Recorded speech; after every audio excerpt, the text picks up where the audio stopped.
8, improper integral today.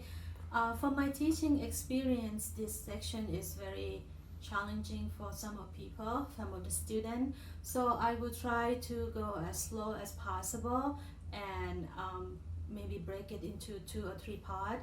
Feel free to watch it again and again and make sure you practice your homework. Alright, let's look at the definition. The first definition of improper integral with infinite integral limit. So look at the first one. F is continuous on the interval a, including a to infinity. Make sure that f is continuous. Alright, so you have an integral from a to infinity. So I'm gonna rewrite this as limit as b go to infinity, and then you take an integral from a to b f of x dx. Alright, now let's look at the second one. Again, make sure f is continuous. You have an integral from negative infinity to b f of x dx. Then I'm gonna take a limit as a go to negative infinity. Alright, so you have an integral from a to b f of x dx.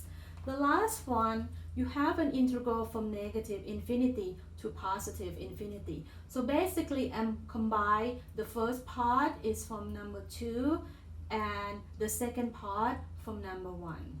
Alright, let's look at the example. So let's look at this example, decide whether the integral is improper.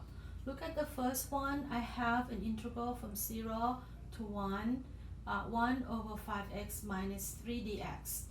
This is improper because you see, if I set 5x minus 3 equal to 0, x is 3 over 5, which make the denominator 0. This function is discontinued. And 3 over 5 is in 0 and 1. So this is improper.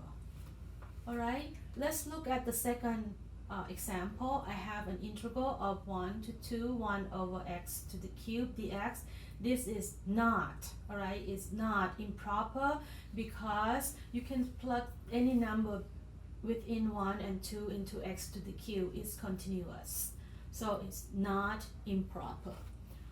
The third one, I have this function, an integral from 1 to 3. If you factor the denominator, 2 and 3 make the denominator 0, which is this undefined, so it's not continuous, so it's not improper. However, 2 and 3 is not in the integral 0 and 1, so it's not improper. The last one, I have ln x squared dx is improper because the upper limit is go to infinity. Alright, let's look at an example here. We want to know if it's diverges or converges. Diverges means it's go to infinity or negative infinity. Converges means it's convert to some number, any real number. Can be negative, can be positive, or can be 0. Okay, let's look at the first function here. I have an integral from negative infinity to 0, e to the 3x dx. Again, I'm gonna use the definition of improper integral with infinite integration limit. So I let my b go to negative infinity and take integral from b to 0, e to the 3x dx. I'm gonna use this formula. My u is 3x, so my du is 3 dx. As you can see, I have e to the u, but my du, I'm missing the 3. My du is 3x, so I'm gonna add the 3, then I have to multiply by 1/3. So I have 1/3 and integral e to the u, du is e to the u, so I have e to the 3x from b to 0. Alright, and then apply the limit in here. I have the upper bound minus the lower bound. E to the 0 is 1, so it's 1/3 minus 1/3 e to the negative infinity, which is 1 over 3 e to the infinity. This denominator is infinity, so you get 0 here. 1/3 minus 0 equal to 1/3 is converges. Alright, let's go to the next example. Hi everyone, let's look at the second example. Alright, we want to know if it's diverges or converges. Let's look at this integral of this function.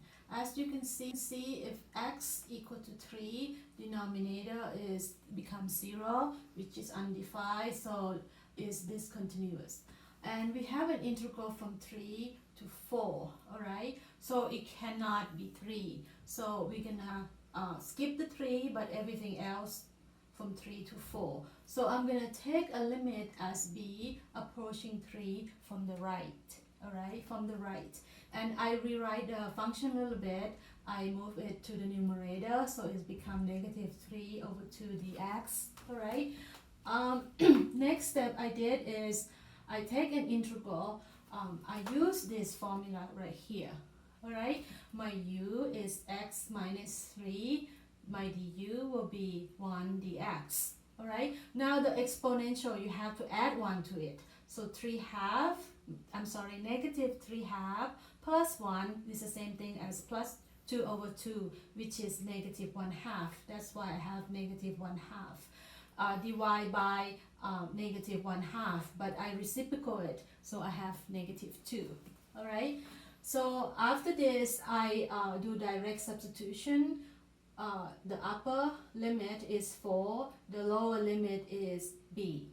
Alright, now if you substitute 4 in here, you have negative 2 over 1, and b, you have negative 2 over square root of b minus 3. Alright, now I'm gonna let limit as b go to negative 3.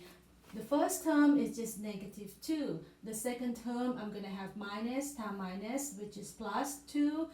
Think of b as a very something very close to 3, but a little bit bigger. For example, 3.00000001 minus 3 is going to be a very, very small number, and then they take square root of it. So it's going to be a very small positive number. If you divide 2 by a very small positive number, you're going to have infinity. Obviously, infinity minus 2 will be infinity, which is diverges. Alright? Okay, let's look at the example 3. It's a bit tricky, but I will try to go slow as much as possible. Please watch it again and again. Alright? I have an integral from 0 to infinity of this function. So I'm going to rewrite it. Alright? This is a little bit tricky, but you can learn this technique anytime. Use this technique anytime. I have x to the cube. I rewrite it as x to the cube plus x and minus x, which is the same thing. Alright? After that, I group the first two and I factor out the x. Alright? Next step, from here, I rewrite it as two parts. This is the first part, x times x squared plus 1 over x squared plus 1 squared minus x over x squared plus 1 quantity squared. I rewrite as two parts. I simplify the first part. I reduce the x squared plus 1. Alright? The second part is remain the same. Now we have to take an integral of these two function. Alright? The first one, I make a note here. I use this formula. Alright? My u is x squared plus 1. My du will be 2x plus 1. Alright? So I'm missing the 2, correct? So I have to add the 2 here and then 1/2, correct? That's how I get it. Alright, after I take an integral. The second one is right here. I'm using this formula over here that we used for the first example. Again, I rewrite it a little bit. I bring x squared plus 1's quantity square to the numerator, and then the derivative of x squared is 2x. I need the 2. I multiply by 1/2. Again, negative 2 plus 1 is negative 1 over negative 1. Then I have this one, which is right here. Alright? Now, from here, right here, we're going to do direct substitution.